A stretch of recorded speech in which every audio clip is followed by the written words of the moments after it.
So I found this in Taoism. And then I started thinking, well, if this is at the base of this religion, where else is it? And I picked up the Bhagavad Gita and the Rig Veda. And there they were again, the cups, the fire, matter being moved through processes. Like, this is alchemy again. I looked at Buddhism and the idea of meditating and going through the internal fires and crossing the internal waters, and that this is alchemy in order to ascend and get to a higher state. And from there it was, if it's in these three religions, where else is it? And at this point I was pretty much on my knees in front of my great big window looking out at the world and praying. Like, this is not a place I've been before.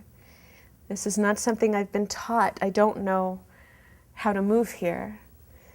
So God help me. And the whole time I'm writing poems, and still they're writing themselves, and I'm just letting them do it, and just completely surrendered. It was just surrender for months. And then I opened up the Bible, and there it was.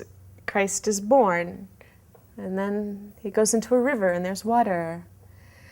And then he's separated from his people for 40 days.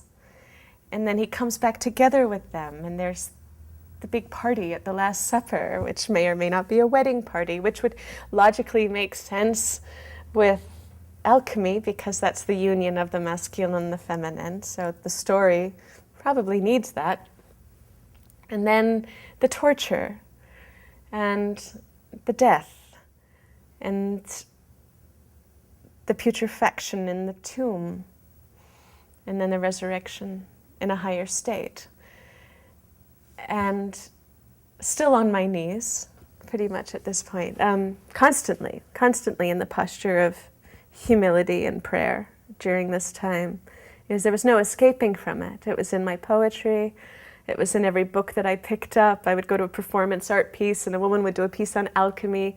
Paulo Coelho's The Alchemist basically flew off a shelf at me, and I couldn't find anything that wasn't connected to this. And at this time I started working with the chaplain, and I spoke with the dean of the cathedral, and I was making regular visitations with them because I was completely swept into this.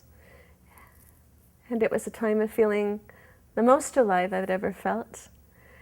And it was the complete merging of poetry with faith, with life,